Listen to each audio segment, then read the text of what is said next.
আমাদের দেশের সর্বক্ষণ যারা রক্ষা করে চলেছে তাদের জন্যেই আমরা আজ শান্তিতে দুবেলা ঘুমাতে পারি। ভারতীয় সেনা ছাড়াও নিঃস্বার্থভাবে এমন অনেক মানুষ রয়েছে যারা দিনের পর দিন, বছরের পর বছর নিজেদের পরিচয় গোপন রেখে শত্রুপক্ষের দেশে জীবনযাপন করে চলেছে শুধুমাত্র নিজের দেশের স্বার্থে। জীবনের প্রতিটি মুহূর্ত তাদের ঝুঁকির সাথে কাটাতে হয়। নিজেদের পরিবারকে ছেড়ে তারা পড়ে থাকে অন্য দেশে।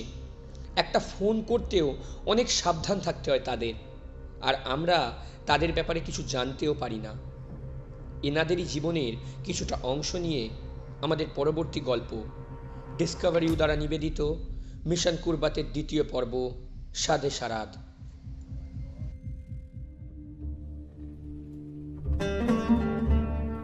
जनाब, तोहफा भेजने का सारा इंतजाम हो गया। अब अगर आप मंजूरी दे तो हम उस नायाब तोहफे को रवाना कर दे। और देर किस बात की, नजराना भेज ही देते हैं हमारे दोस्तों को। जरूर जरूर, मगर जरा इत्मीनान से। बस देखना हमारे इस बेशकीमती तोहफे को कहीं कोई खरोच ना आ जाए, ठीक है ना?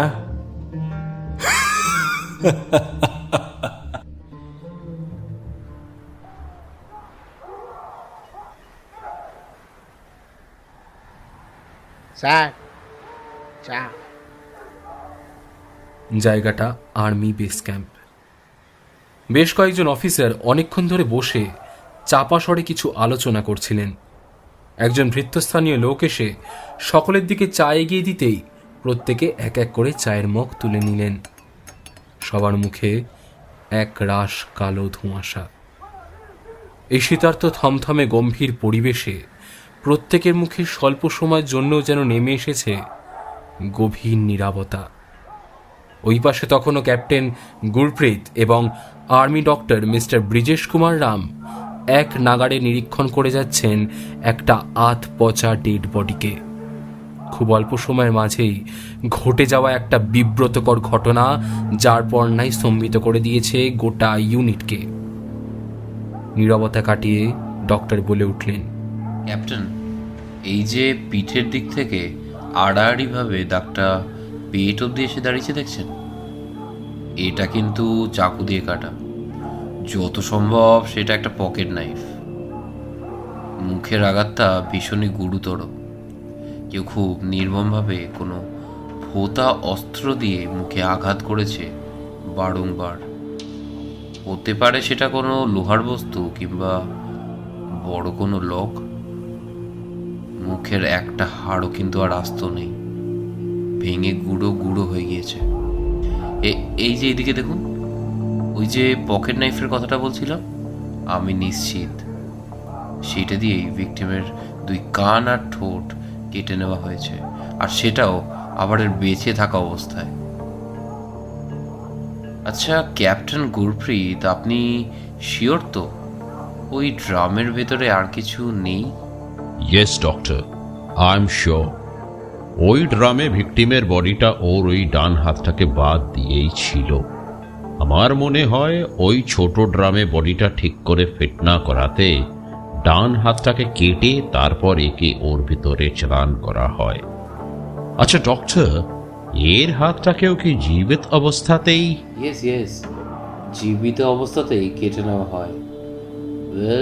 চেহারাটা খুব পরিষ্কার করে বোঝা না গেলেও আপাত দৃষ্টিতে তো মনে হচ্ছে লোকটা গ্রামের কোনো সাধারণ লোক। এর সঙ্গে কারোর এমন কি শত্রুতা থাকতে পারে যে একে এইভাবে মেরে লুকিয়ে কেউ ইন্ডিয়ান বর্ডারের কাছে ফেলে দিয়ে গেল? সাধারণ কোনো গ্রাম্য লোক নয় doctor, he was one of our informer. এর পায়ের বুড়ো আঙুলের খাঁজে একটা ছোট সিম্বলিক উল্কি আছে, যেটার মাধ্যমে আমি এটা বুঝেছি যে এ আমাদেরই লোক। যদিও এর নাম পরিচয় আমার কাছে অজানা, কারণ এক একজন অফিসারের এক একজন ব্যক্তিগত ইনফর্মার থাকে, কিন্তু এদের চেনার পদ্ধতি আমাদের নির্দিষ্ট কিছু অফিসারদের মধ্যেই সীমাবদ্ধ।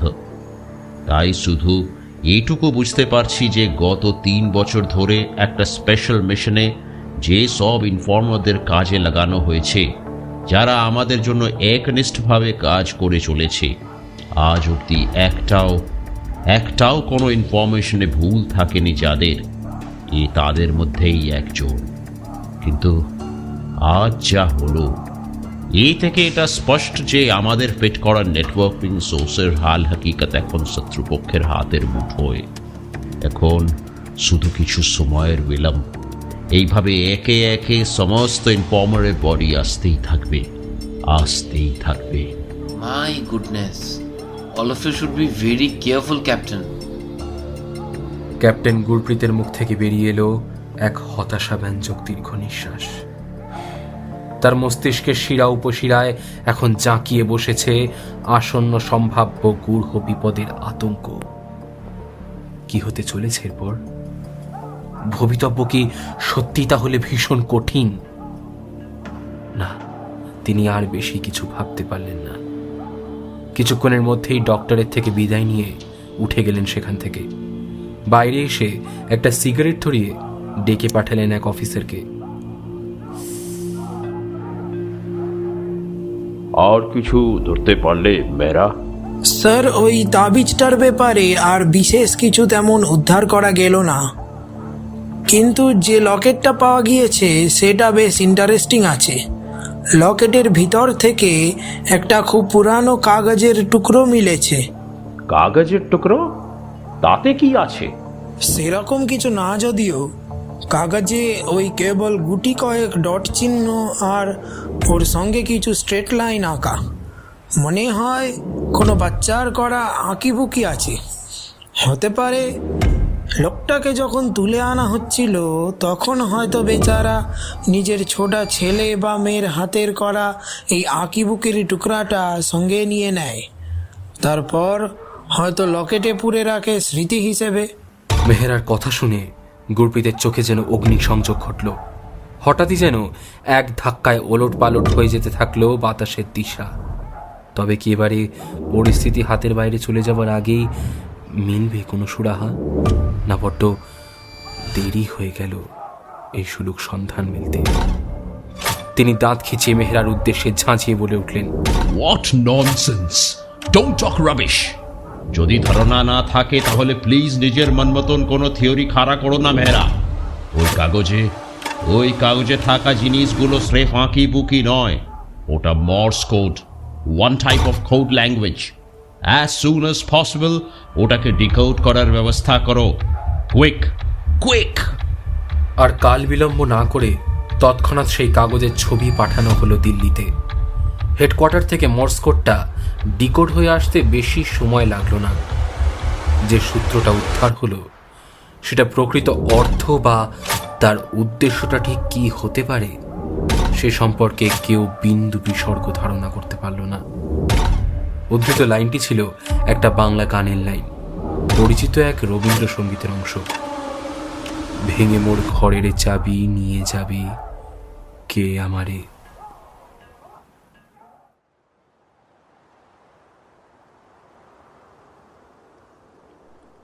হ্যালো হ্যালো হ্যালো রাই, শোনা যাচ্ছে? শুনতে পাচ্ছ? হ্যালো, আমার আওয়াজ আসছে? হ্যালো হ্যালো প্রাঞ্জল, হ্যালো, তোমায় ঠিকভাবে শুনতে? হ্যালো, তুমি ঠিক আছো তো? কতদিন পর ফোন করলে বলো তো, চিন্তা হয় না? আই এম ভেরি সরি রাই। তুমি তো জানো এখানে টেলিকম নেটওয়ার্কের সমস্যা প্রচণ্ড, তাই অনেক সময় ইচ্ছে থাকলেও তোমাদের সাথে কথা বলা যায় না রাই। তুমি কেমন আছো? আমি সবটাই বুঝছি প্রাঞ্জল, কিন্তু তবু মাঝে মধ্যে বড্ড অধৈর্য হয়ে পড়ি। খুব চিন্তা হয় তোমায় নিয়ে। যাই হোক, আমি ভালো আছি। তুমি ঠিক আছো? হ্যালো, আমি ঠিক আছি রাই। আমায় নিয়ে বেশি দুশ্চিন্তা করো না। খুব শিগগিরই আমি ফিরে আসব। আচ্ছা শোনো, সামনে একটা ইম্পর্টেন্ট মিশনে যাচ্ছি। আগামী কতদিন হয়তো তোমাকে ফোন করতে পারবো না। তুমি নিজের খেয়াল রেখো রাই। আর হ্যাঁ, তুমি আছো বলেই আজকাল কোনো কাজ করতে গেলে ভরসা পাই, তাই অন্তত আমার জন্য নিজের খেয়ালটা রেখো। ভালো থেকো। আমি নিজেকে ভালো রাখবো প্রাঞ্জল। তুমিও ভালো থেকো, কেমন? সাবধানে থেকো, মন দিয়ে ডিউটি করো, মিশন থেকে বিজয়ী হয়ে ফেরো। হ্যাঁ, আমার আর সারা দেশের মানুষের মাথা তোমার বিজয় কাহিনীর গর্বে সর্বদা উঁচু হয়ে থাকুক। এরপর প্রায় 1 সপ্তাহ কেটে গিয়েছে। প্রাঞ্জল আর রায়ের মধ্যে আর কথা হয়নি। এখানে একটু ওদের পরিচয়টা দেওয়া খুব দরকার। প্রাঞ্জল চ্যাটার্জি ভারত সরকারের অধীনস্থ ন্যাশনাল ইন্টেলিজেন্স আর্মির একজন প্রথম সারির উচ্চপদস্থ কর্তা। শুধু তাই নয়, এর আগে সে যেখানে কর্মরত ছিল সেটিও তার কর্মজগতের পরিচিতির ক্ষেত্রে বড় ভূমিকা বহন করে। আজ থেকে বেশ কিছু বছর আগে ঘটে যাওয়া 2008 সালে মুম্বাইয়ে 26/11 হামলায় সক্রিয় ব্ল্যাক টর্নেডো মিশনের একজন বড় হোতা। সেই ঘটনার 8 বছর পর ভারত সরকার ওকে দিল্লিতে ট্রান্সফার দিয়ে এনআইএতে নিয়োগ করে। এই প্রাঞ্জলেরই স্ত্রী হচ্ছে রাই চ্যাটার্জি। রায়ের সঙ্গে প্রাঞ্জলের সাক্ষাৎ, বিয়ে, সংসার পাতা সবই যেন রূপলী পর্দার মতন কল্পনাময়। সেই বিভীষিকাময় 26/11 রাতে অন্যতমা সাক্ষী ছিল রাইও। তবে সময়ের ঘূর্ণাবর্ত আবহের ধাঁচে নিজেকে তাঁতিয়ে পুড়িয়ে নতুনত্বের হাতে নিজেকে সমর্পণ করে আজ সে এক স্বনামধন্যা গায়িকা। এরই মাঝে কেটে গিয়েছে বেশ কিছু সুন্দর সময়। অনেক চড়াই উতরাই পেরিয়ে আজ প্রাঞ্জল আর রাই একে অপরের পরিপূরক হয়ে সুখে ঘর সংসার করছে। আর্মি জয়েন করার পর প্রাঞ্জলের প্রথম পোস্টিং এরিয়া হয় জম্মু কাশ্মীর। বলাই বাহুল্য ভীষণ সেন্সিটিভ এরিয়া। মিডিয়ার মাধ্যমে সাধারণ মানুষ তার আঁচ খুব একটা না পেলেও এখানে এসে সেটা হাড়ে হাড়ে টের পাচ্ছে প্রাঞ্জল।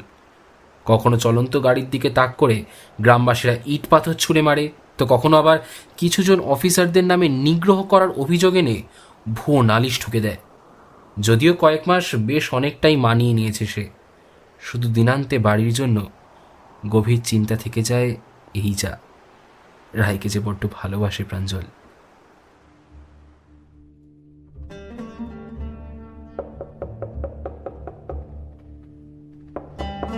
अंदर कोई है? बीबी जान दरवाज़ा खोलिए, हम लोग दरगाह से आपके लिए जमजम का पानी, चद्दर और कुछ नजराना लाए हैं। फकीर साहब ने भेजा है, दरवाज़ा खोलिए। একটা ছোট্ট টালির ঘরের সামনে দাঁড়িয়ে আছে জনা 5 লোক। তাদের প্রত্যেকেরই হাতে একটা করে মস্ত বড় থালা। থালাগুলোতে ডাই করে রাখা আছে বেশ কিছু জিনিসপত্র, কিন্তু সেগুলো আবার নকশা করা চাদর দিয়ে ঢাকা, দেখা যাচ্ছে না। সেই সাথে দৃশ্যমান হচ্ছে না ওদের চেহারাগুলো, কেননা প্রত্যেকেই তাদের মাথায় পড়ে থাকা পাগড়ির শেষাংশ দিয়ে নিজেদের মুখটা অর্ধেক ঢেকে রেখেছে। যদিও এতে আশ্চর্য হবার কিছু নেই। দুপুরের ঝাঁঝালো করা রোদে সকলেই কম বেশি এভাবেই রাস্তায় চলাফেরা করে। তবে তাদের কথা শুনে বোঝা যাচ্ছে ওদের হাতে ধরা জিনিসগুলো এসেছে এই কুটিরের বাসিন্দার জন্যই। কিছুক্ষণ পরেই সদরের কাঠের দরজাটা খোলার শব্দ শোনা গেল। ভেতর থেকে বেরিয়ে এলেন এক বয়স্কা মহিলা। বয়সের ভারে সামনের দিকে প্রায় অর্ধেকটা ঝুঁকে পড়ে গিয়েছেন। আপাদমস্তক ছাই রঙা বোরখায় ঢাকা, নুয়ে পড়া মাথাটা খানিক উঁচু করতেই চোখে পড়ে অজস্র বলিরেখায় ভরা একটা প্রাচীন মুখাবয়ব। দেখলেই যেন সম্ভ্রম জাগে মনে। अस्सलाम वालेकुम, आप लोग दरगाह से आए हैं? फकीर बाबा ने भेजा है। अल्लाह के शुक्र है कि उन्होंने अब तक मुझे याद रखा है। तशरीफ लीजिए, आइए। अस्सलाम वालेकुम बीबी जान, आपके सिवा घर पर और कोई है क्या? नहीं बेटा। দুই পক্ষর কথা বাড়ালো না। বাইরে দাঁড়িয়ে থাকা যুবকেরা একে একে ঘরে ঢুকতেই বৃদ্ধা দরজাটা বন্ধ করে দিলেন। लाइए, ये सब सामान मुझे दीजिए, मैं सब कुछ अंदर रखे आती हूँ। কথাটা শেষ করে বৃদ্ধা হাত বাড়িয়ে লোকগুলোর হাতে ধরা থালা নিয়ে যেতেই এক যুবক বৃদ্ধার হাতটা ধরে জিজ্ঞাসা করে উঠল, आपको हमारा कश्मीर कैसा लगा? লোকটার কথা শুনে বৃদ্ধাটার মুখের ভাবান্তর ঠিক ঠাহর না করা গেলেও পর মুহূর্তেই দেখা গেল তিনি ধীরে ধীরে মাথা তুলছেন। কিন্তু এ কি, যে মহিলা এতক্ষণ ভালো করে দাঁড়াতে পারছিলেন না, তিনি এক লহমায় শির দ্বারা উঁচিয়ে মাথা সোজা করে দাঁড়িয়ে সোজাসুজি তাকালেন সেই প্রশ্ন করা যুবকের দিকে। মুখে তার কান এঁটো করা বাঁকা হাসি, মনে হচ্ছে মুখের বলিরেখাগুলো যেন সব নকল। এদিকে বৃদ্ধার আকস্মিক ভুলবদল দেখে সকল আগন্তুকও অবাক। একটা সময় পর তীক্ষ্ণ মেলি কণ্ঠে ভেসে এলো স্পষ্ট কিছু কথা। अगर फिरदौस बरू जमी अस्त हमी अस्तो हमी अस्तो हमी अस्तो। मिल गया जवाब? आप कौन हैं और साबाज जी किधर हैं? বৃদ্ধাটি থুড়ি। বৃদ্ধার ভেগ ধরে থাকা মহিলাটি আর আগের মতন কাঁপছে না। তার শরীরে ভঙ্গি এখন ঋজু, কণ্ঠস্বরেও সেই দুর্বলতা নেই। রহস্যময়ভাবে স্মিত হেসে বলে উঠলেন, আমি কে না জানলেও চলবে, কিন্তু আশা করি এটুকু বুঝেছ যে আমি শাহবাজির খুব কাছের কেউ। না হলে তো তোমাদের প্রশ্নের উত্তরে এই সিক্রেট কোড জানা সম্ভব হতো না। যাকে এখন বেশি কথার সময় নেই, চোটপোট মালগুলো ভেতর ঘর দিয়ে নিয়ে গিয়ে ওই ছোট গোপন দরজার বাইরে দাঁড়িয়ে থাকা গাড়িতে লোড করে দাও। ফাস্ট দাঁড়াও, তার আগে দেখে নি সব ঠিক আছে কিনা। এই বলে লোকগুলোর হাতে ধরে থাকা থালাগুলোর ওপর থেকে একে একে সে চাদরগুলো সরিয়ে নিল। প্রতিটা থালাতেই ডাই করে রাখা ছোট বড় মারণাস্ত্র, হ্যান্ড পিস্তল থেকে শুরু করে রিভলভার, কিচ্ছু বাদ নেই।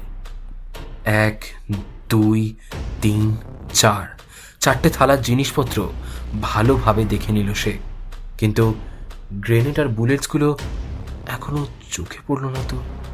দিলে তো সেগুলোও আনার কথা ছিল। ওহ, তার মানে সেগুলো নিশ্চয়ই 5 নম্বর থালাতে আছে। এই ভেবে পঞ্চম লোকটার কাছে গিয়ে তার হাতে ধরা থালাটার উপর থেকে চাদরটা সরাতেই মহিলাটির চোখে পড়ল সেই ঢাউস থালার পুরো ফাঁকা, কেবলমাত্র মাঝখানে পড়ে আছে একটা আংটি, একটা ছোট্ট রক্তমাখা মুক্তোর আংটি।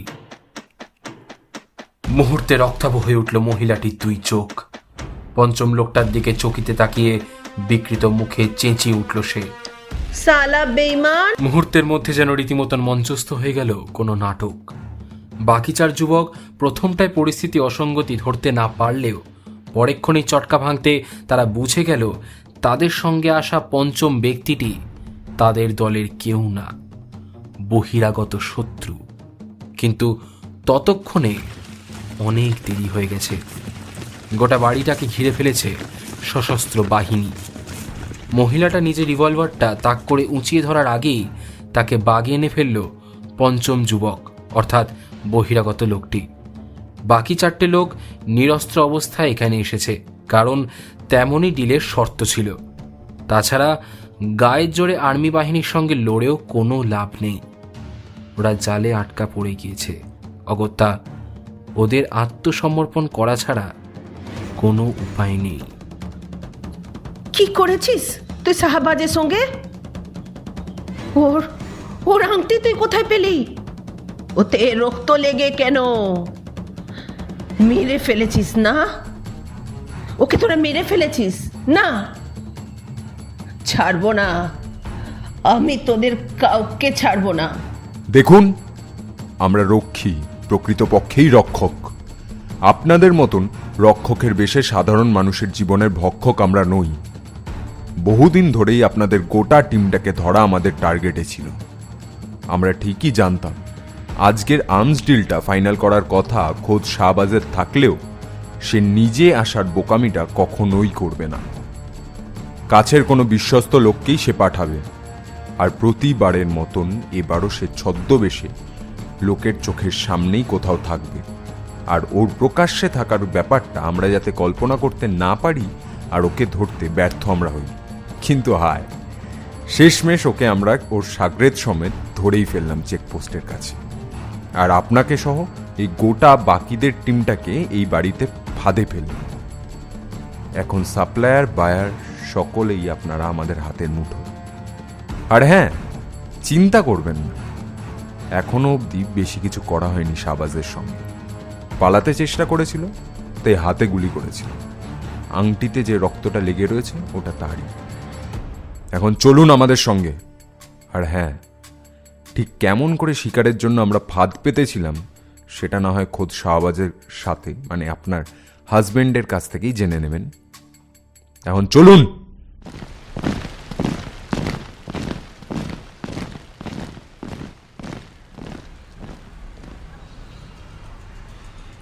স্যার, আসসালামু আলাইকুম। ওয়ালাইকুম আসসালাম ইরশাদ।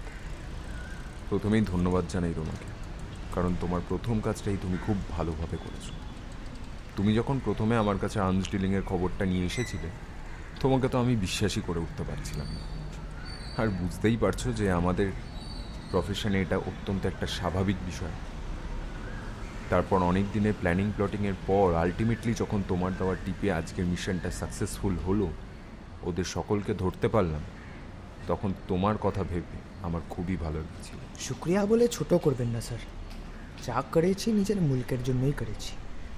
ওই শয়তান শাহবাজ আমার বড় ভাইকে বিনা দোষে নির্মমভাবে মেরে ফেলেছিল। ওই বড় ভাই সাহেব ছাড়া আমার জীবনে আর কেউ ছিল না স্যার। কিন্তু ওই শাহবাজ আর ওর বউ ধর্ম প্রচারের নাম করে বহু বাচ্চা জওয়ান লড়কা লড়কিকে ভুল পথে চালিয়ে নিয়ে যেত। আজ এদের ধরিয়েছি স্যার, কাল এদের আড্ডায় গিয়ে আগ লাগিয়ে আসবো, দেখে নেবেন আপনি। আরে শান্ত হও ইরশাদ, তোমার আবেগ আমি বুঝতে পারছি, কিন্তু তোমার মধ্যে যে আগুন আছে, যে তেজ আছে, সেটাকে রাগের মাথায় এইভাবে নষ্ট হতে দিও না। একটা কথা মনে রাখবে, যুদ্ধে যদি জিততে চাও তবে ক্রোধ নয়, বোধকে হাতিয়ার তৈরি করো। মতলব? এখন আমি তোমায় কিছু কথা বলবো, যেটা সবটা তুমি মন দিয়ে শুনবে। আচ্ছা, আপ কহিয়ে স্যার, যা যা করতে বলবেন আমি সব করব। গুড। কাল তুমি ওদের আড্ডায় যাবে আবারও। একটা কথা মাথায় রাখবে, ওরা যেন ভুলেও জানতে না পারে তোমার আসল পরিচয়। ওদের সঙ্গে থাকো, ওদের সাথে ওঠো বসো, ওদের সাথে সম্পূর্ণভাবে মিলেমিশে যাও। ওদের হয়ে কথা বলো, ওদের হয়ে জান প্রাণ লড়িয়ে দাও, যাতে ভবিষ্যতে ওরা তোমাকে অন্ধের মতন বিশ্বাস করে। তারই মধ্যে তুমি নিজের অনুসন্ধান চালাতে থাকো, খুঁজে বের করার চেষ্টা করো ওদের আসল উদ্দেশ্যটা কি। তারপর সব খবরাখবর তুমি আমায় এসে দাও।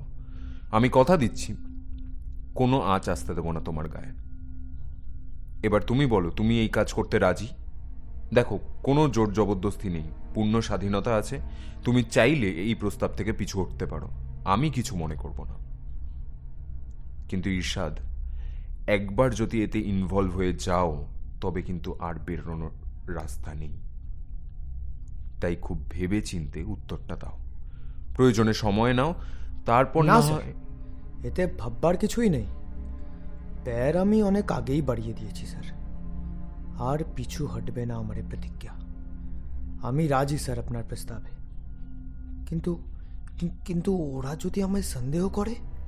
আরে তার সুযোগই দেবে না তুমি ওদের। প্রতিটা পদক্ষেপ অত্যন্ত বুদ্ধিমত্তার সঙ্গে এগোবে। একটা ভুল মানেই কিন্তু এখানে শেষ, এটা মাথায় রাখবে। কথাটা শেষ করেই খানিক থামল প্রাঞ্জল। ঈর্ষাদের চোখে সে লক্ষ্য করেছে অগ্নিস্ফুলিঙ্গ। প্রাঞ্জল জানে যে ঠিক ব্যক্তিকেই দায়িত্ব দিচ্ছে সে।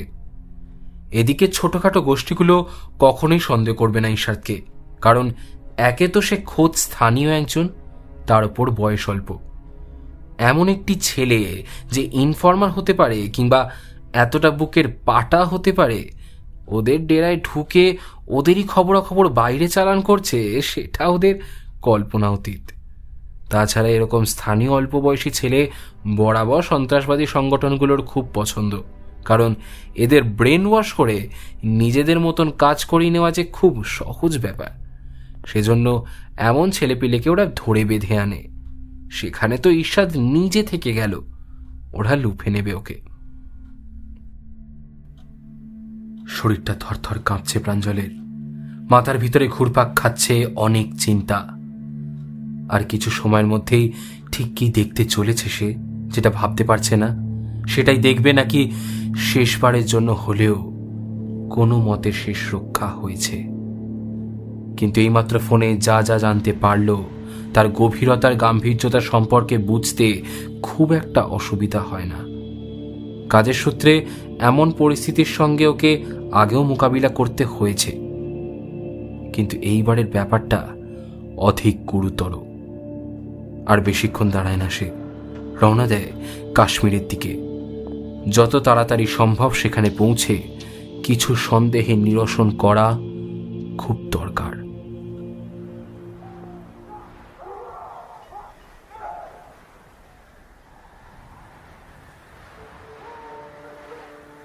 Welcome mister Chatterjee. এত তাড়াতাড়ি আসতে পারবে বলে ভাবতে পারিনি। বডিটা দেখাও আগে। অবশ্য এই দিকে এসো। বডিটার কাছাকাছি আসতেই নাকে রুমাল চাপা দিতে হলো তাদের। আরও ভীষণভাবে পচতে শুরু করেছে লাশটা। আর একদিন পর হয়তো এটা মানুষের লাশ সেটা শনাক্ত করাই মুশকিল হয়ে যাবে। প্রাঞ্জল ধীরে ধীরে এগিয়ে গেল লাশটার দিকে। বুকে তখন তার উথাল পাথাল ঢেউ আছড়ে পড়ছে, কিন্তু এই প্রফেশনে নিজেকে সকল মুহূর্তের জন্য পাথরের মতন নিশ্চল অবিচল রাখা প্রধান কর্তব্য। কাঁপা কাঁপা হাতে ডেড বডির মুখ থেকে কাপড়টা সরাতেই একটা স্বস্তির নিঃশ্বাস ফেলল প্রাঞ্জল। ক্যাপ্টেন গুরপ্রীত জিজ্ঞাসা করে উঠল, কি দেখলে চ্যাটার্জি? সত্যি বলতে তোমার কাছে খবরটা পাওয়ার পর আমার মনের মধ্যে একটা আতঙ্কের সৃষ্টি হয়, কিন্তু এখানে এসে ডেড বডিটা দেখার পর বুঝতে পারি যে সেই আতঙ্কটা একেবারেই ভুল। কি ভেবেছিলে? গুরপ্রীত, তুমি তো জানো আমি যখন আর্মিতে পোস্টেড ছিলাম তখন আমার ইন্টেল কখনোই ভুল হতো না। হ্যাঁ হ্যাঁ, মনে আছে। তোমার একজন কোনো বিশেষ ইনফর্মার ছিল। ইয়েস, বেশ কিছু সাল আগে আমি একজনকে অত্যন্ত গুরুত্বপূর্ণ আর ভীষণ গোপনীয় টাস্কের দায়িত্ব দিয়ে পাঠিয়েছিলাম। কথা ছিল পুরো টাস্কের প্ল্যানটা এক্সিকিউট করার কাজ শেষ হলে সে আমাকে একটা সিক্রেট মেসেজ পাঠাবে, আর তারপর আমি তাকে উদ্ধার করার জন্য লোক পাঠাবো। আমার আশঙ্কা এটাই হয়েছিল যে তার কোনো ভুলের মাসুল বোধহয় সে দিয়েছে, আর আমি তাকে হারিয়ে ফেলেছি। এই বডিটা কি তাহলে ওর? না, ঈর্ষাদ এখনো বেঁচে আছে। সে এখনো যে নিরলসভাবে কাজ করে চলেছে সেটাই আমার বিশ্বাস। কিন্তু আজ যা ঘটল, এরপর যত দ্রুত সম্ভব ওকে ওখান থেকে বের করে আনতে হবে, যত তাড়াতাড়ি সম্ভব। কোথা থেকে বের করতে হবে? কোথায় আছে এখন ইরশাদ? লাহোর, পাকিস্তান।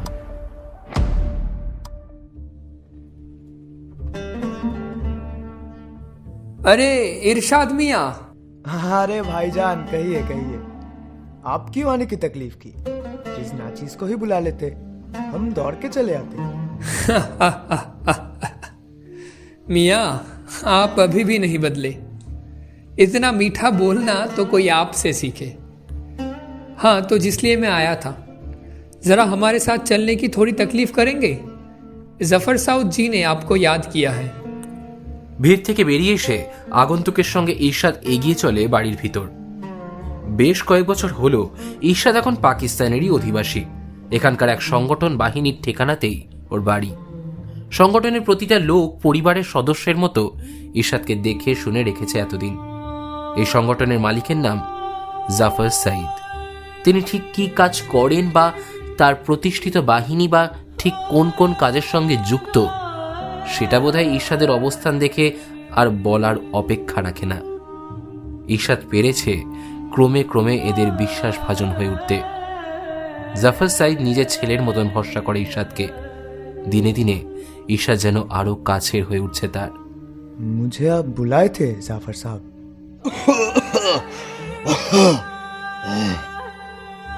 छो बेटा, ভিতরে আসো, ভিতরে আসো। তোমার लगेই তো इंतजार করছিলাম। हाँ कहिए ना। একটা কাম করতে হবে, বড় দায়িত্বের কাম আছে।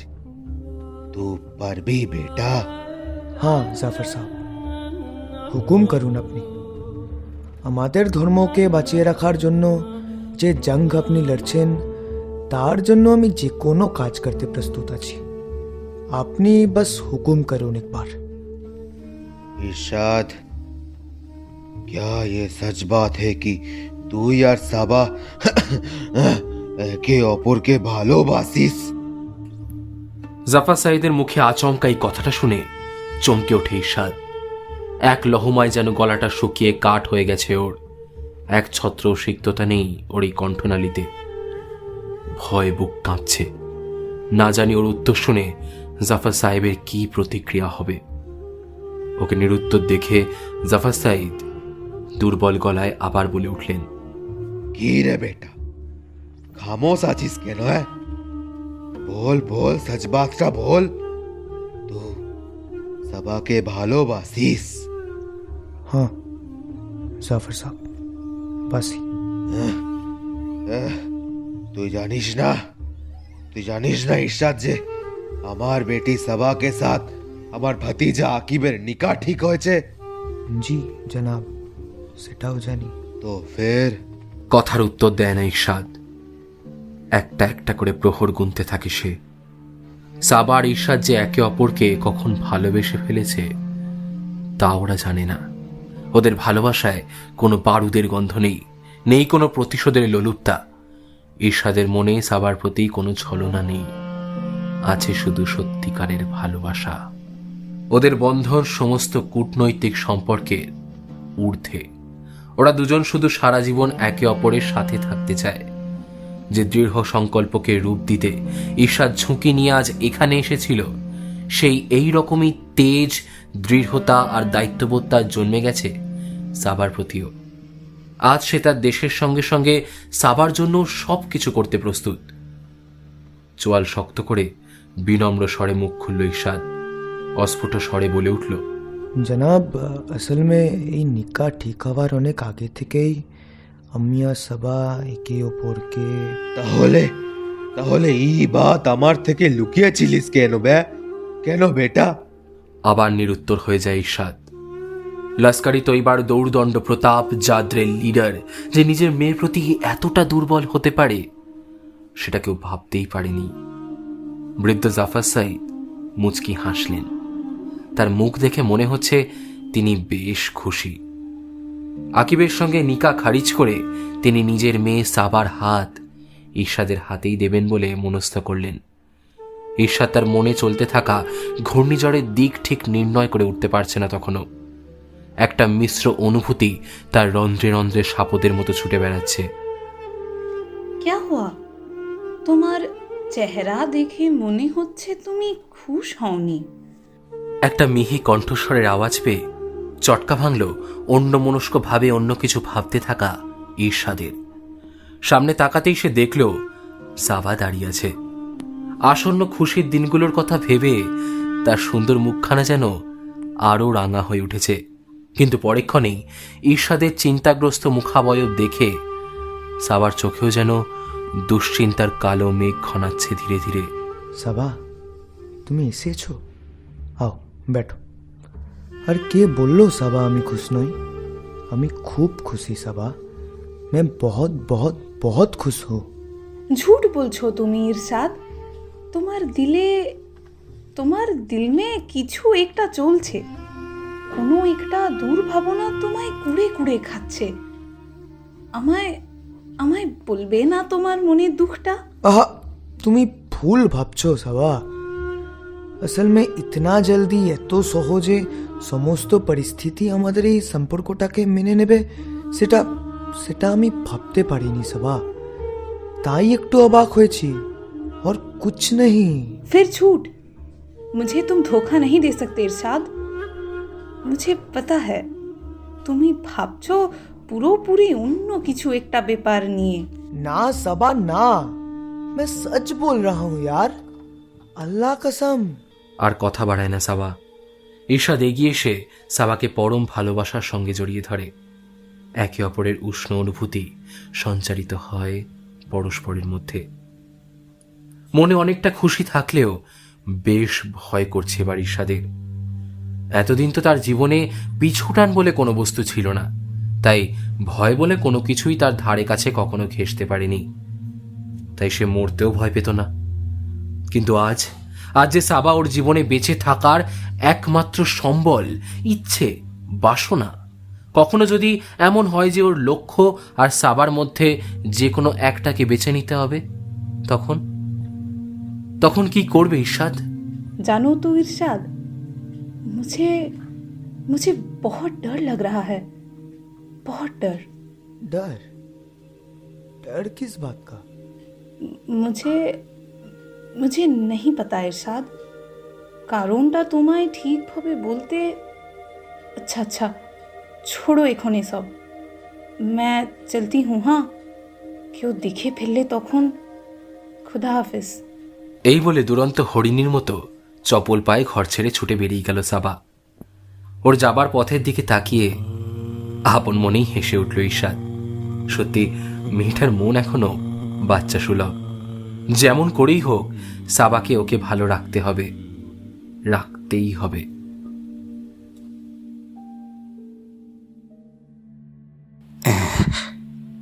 जनाब, आपका गिलास तो बिल्कुल खाली है, लाइए मैं भर देता हूँ। अबे हट साला, साला শুয়োরের বাচ্চা, সবে কাল এলো শয়তানটা,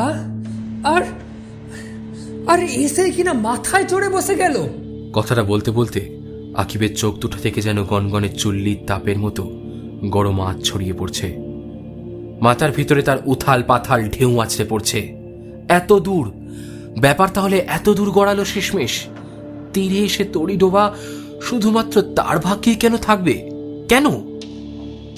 ভরা আসর থেকে হালকা টলতে টলতে আকিব বেরিয়ে এলো।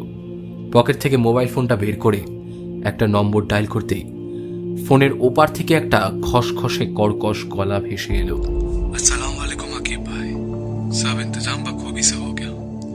अब आप बिल्कुल चिंता मत कीजिए, सब मुझ पर छोड़ दीजिए आप। শশব্যস্তভাবে ঘরের মধ্যে এক নাগাড়ে ইতিউতি পাইচারি করছে প্রাঞ্জল। পরিস্থিতি খুবই সিরিয়াস।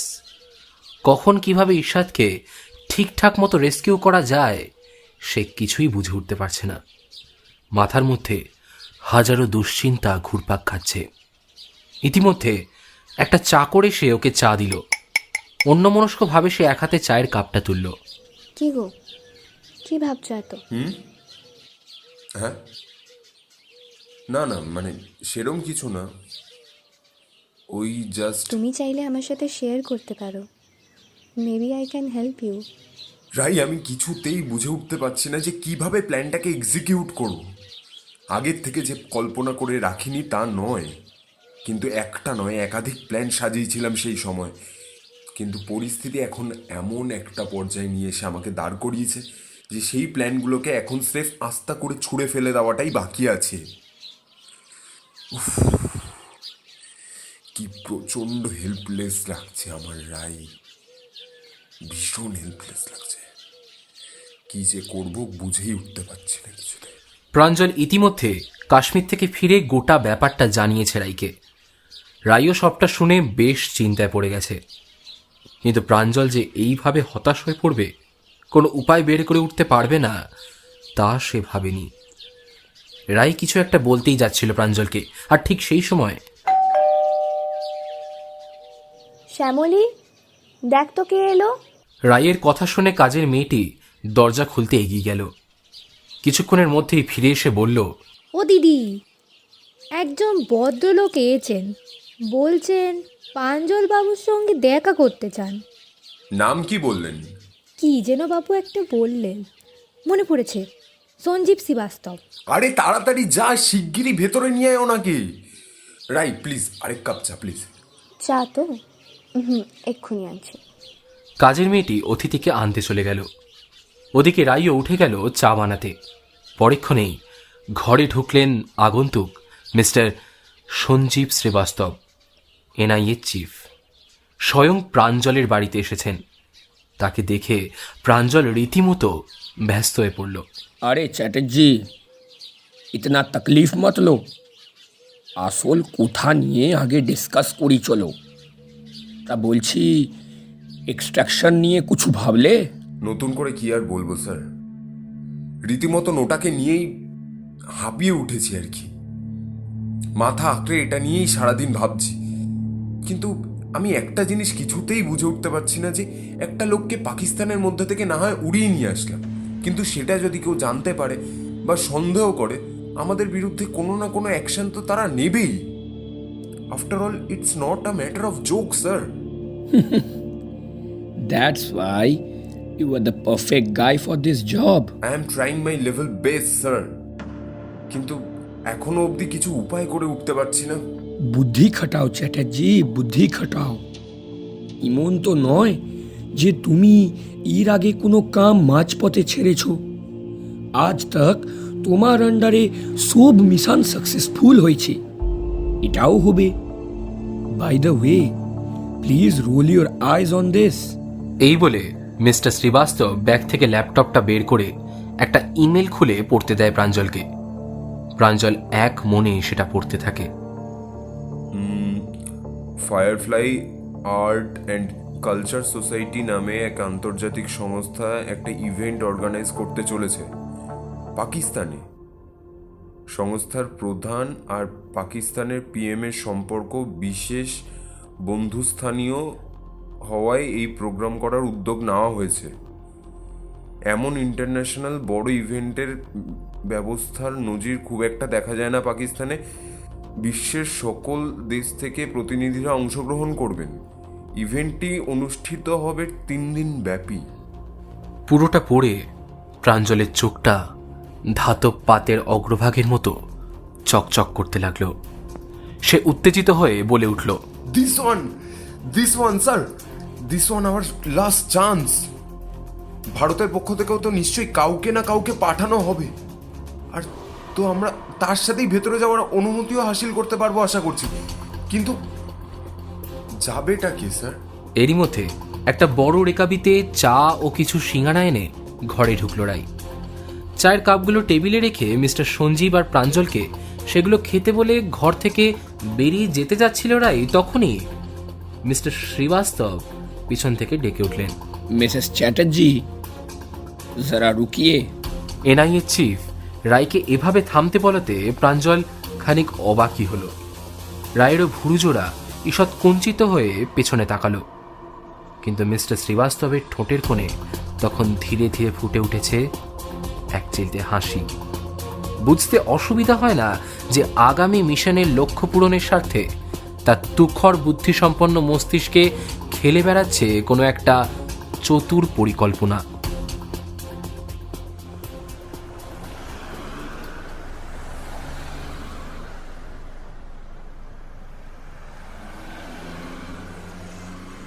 সালামালাইকুম জনাব, বলছি কোথায় নামবেন?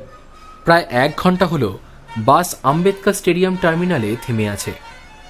বাইরে দাঁড়িয়ে থাকা সশস্ত্র রক্ষী বাহিনীরা সব কিছু যাচাই করে যাত্রীদের একে একে বাসে বসাচ্ছে।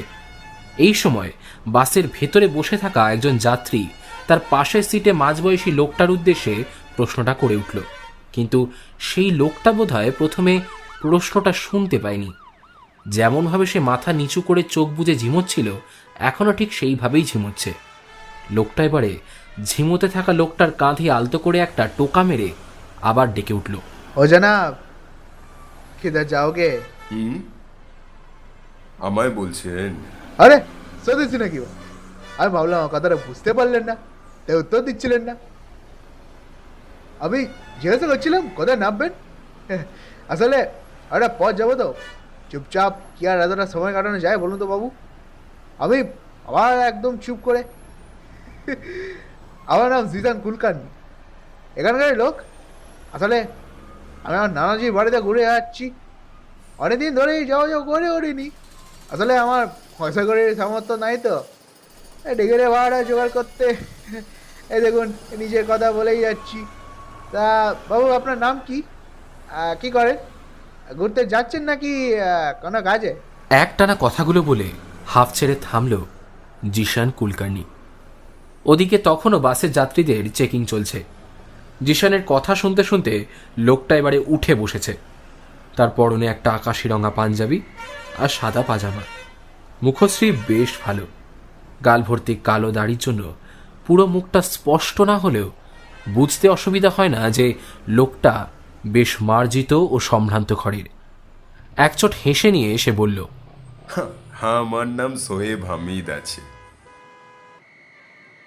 আমি এখানকারই বাসিন্দা, তবে আপনার মতন আমি ওখানে ঘুরনে কে লিয়ে যা রাখা, তবে কারোর বাড়িতে ঠিক নয়, বুঝলেন তো। আসলে সামর্থ্য অনুযায়ী এদিক সেদিক ঘুরতে ভালোবাসি আর কি। তা আপনি কি ওখানে একেলাই? বেশ অনেকক্ষণ ধরে কথা চলল জিশান আর শোয়েবের মধ্যে। শোয়েব বুঝল পুরো রাস্তা জিশান কুলকার্নি তার মাথাটা খুব একটা হাসতে রাখবে না, কিন্তু এই মুহূর্তে যতটা সম্ভব নিজেকে তো শান্ত রাখতেই হবে তাকে। তার দুই কাঁধে যে আগামী 3 দিনের জন্য ভীষণ বড় দায়িত্ব এসে ভিড়েছে। এক হাঁচকা ঝটকা দিয়ে বাসটা চালু হলো। বাসের চাকা ঘোরার সাথে সাথে ওর মনে হলো নতুন করে ভাগ্যের চাকা ঘোরাও শুরু হলো এই মুহূর্ত থেকে। এক বুক আত্মবিশ্বাসের সঙ্গে দু চোখের পাতাটা বন্ধ করল সে। প্রথমে ভেসে উঠল একটা মেয়ের হাসি মুখ। মনে পড়ল আবার সেই সময়টা যখন শেষ দেখা হবার আগের মুহূর্তে তার হাতটা শক্ত করে ধরেছিল, কানের কাছে ভালোবাসা মাখা সুরে ফিসফিস করে বলেছিল, প্রাঞ্জল, আমি তোমার, এই রাই শুধু তোমার, আর কিছু মুহূর্তের অপেক্ষা মাত্র। নতুনভাবে, নতুন সময়, নতুন জায়গায় সেই পুরনো প্রাঞ্জল আর রাইয়ের মিলন হবে আবারও। তোমার আর আমার দেখা হচ্ছে খুব শিগগিরই। আমরা আমাদের লক্ষ্যে জয়ী হবই, দেখো। তুমি একদম চিন্তা করো না, আমাদের ভালোবাসা আমাদের শক্তি যোগাবে প্রতিটা পদক্ষেপে। কথাগুলো শেষে সে উষ্ণ আলিঙ্গনের পরশটুকু যেন আবার অনুভব করল প্রাঞ্জল। ওই ভালোবাসার শক্তি ক্ষণে ক্ষণে যেন আহুতি দিচ্ছে প্রাঞ্জলের দায়িত্ববোধের আগুনে।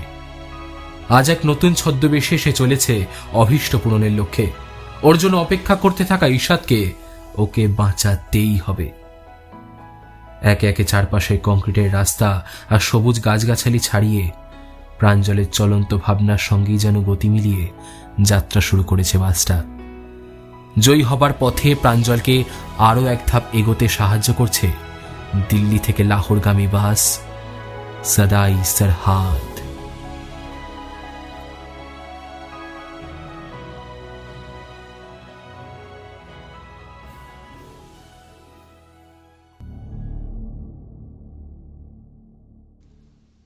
এতক্ষণ আপনারা শুনছিলেন ডিসকভার ইউ এর আর এক বিশেষ নিবেদন, মিশন কুরবাতের 2য় পর্ব সাদে সারাদ। রচনায় নার্গিস লেলা, কথকের ভূমিকায় শাশ্বত, ক্যাপ্টেন গুরপ্রীতের চরিত্রে ইন্দ্রনীল, প্রাঞ্জলের চরিত্রে তথাগত, রায়ের চরিত্রে সৃজা, আর্মি ডক্টরের চরিত্রে দীপান্ত, অফিসার মেহরার ভূমিকায় সাত্বিক, মহিলার ভূমিকায় অনিন্দিতা, ইরশাদের চরিত্রে রোহিতাস্য, জাফর সাউদের ভূমিকায় সাত্তকী, সাবার চরিত্রে স্নেহা, আকিবের ভূমিকায় সোমাশিস, পার্শ্ববর্তী চরিত্রে রয়েছে সোমাশিস, সোহান এবং মৈনাক, শ্যামলীর ভূমিকায় মধুবন্তী এবং সর্বশেষে সঞ্জীব শ্রীবাস্তব এবং গল্পের সূত্রধর আমি সোহন। পোস্টার ডিজাইন ও আবহ সঙ্গীতে রয়েছে অরিজিৎ। সমস্ত পরিকল্পনা ও পরিচালনাতে মধুবন্তী এবং সৃজা। বিশেষ ধন্যবাদ সকল দর্শক বন্ধুদের আমাদের পাশে থাকার জন্য। এরকম আরও গল্প শুনতে লাইক করুন, শেয়ার করুন এবং অবশ্যই সাবস্ক্রাইব করুন আমাদের ইউটিউব চ্যানেল ডিসকভার ইউ। আমাদের ইনস্টাগ্রাম পেজকেও ফলো করতে ভুলবেন না। দেখা হচ্ছে পরের সপ্তাহে আরেকটি নতুন গল্প নিয়ে। ভালো থাকবেন, সাবধানে থাকবেন। ধন্যবাদ।